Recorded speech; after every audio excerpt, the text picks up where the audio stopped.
If you've flown through Newark Liberty International Airport recently, chances are you've hit some serious delays, cancellations, or even just pure chaos. But what you might not know is that it's not just a Newark problem, it's a part of a nationwide air traffic crisis. So in today's video, I'm going to break down for you what went wrong recently at Newark, what the FFA is doing about it, and what travelers like you and I can expect moving forward. Before we get started though, if it is your first time to the channel, my name is Steve McCutcheon, and I'm a realtor at Berkshire Hathaway. And on the Live in Central Jersey channel, we cover everything related to the Central Jersey real estate market. So if you're the first one to know what's going on in either Monmouth or Ocean County real estate, feel free to click the bell, hit the subscribe button. Let's get this video started. Let's just jump right into the incident at Newark Airport that happened on April 28th. So essentially, the airport experienced a critical 90-second loss of radar and radio communications due to a failed copper wire. The incident left air traffic controllers unable to see, communicate with the aircraft, posing obviously significant safety risks. The event was even so traumatic that several air traffic controllers took medical leave, highlighting the dire need for infrastructure upgrades. But what was the root cause of this? Why did this happen? Well, Newark's infrastructure is woefully outdated, and that's not alone. Many of the U.S. airports still use decades-old radar systems, copper wiring, and believe it or not, I found through research, even paper flight strips to track planes. And if that sounds insane, it pretty much is. Add that to the critical shortage of air traffic controllers, especially the busy hubs like Newark, JFK, Philly, LaGuardia, a lot of places that are around here airports, and you basically have a perfect storm. Thankfully, the FFA is finally starting to step in, and here's what they're doing right now. Replacing outdated copper lines with fiber optic systems, bringing in experienced air traffic controllers, pretty much from across the entire country, and creating backup systems to prevent another radar blackout like we just had here at the Newark incident. Obviously, with all this, though, there's going to have to be a catch, and the biggest one is being that Congress controls the funding.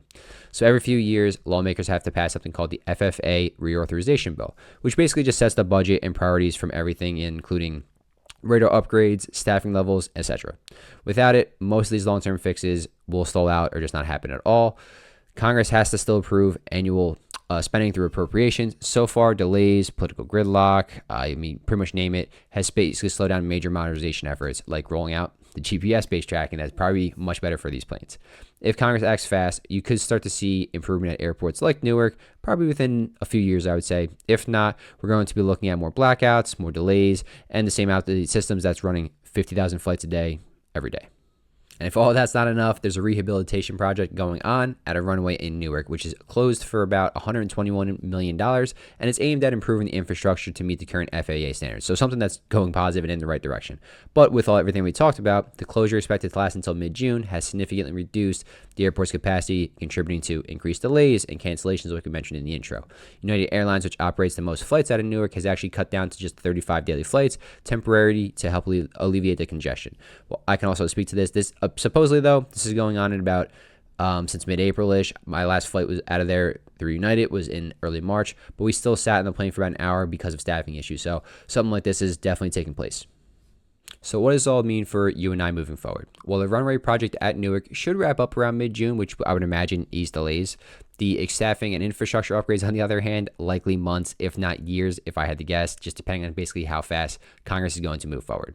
In the meantime, if you are flying out of Newark or just in the Northeast corridor in general, please expect delays moving forward. Maybe you're thinking about rebooking your flight.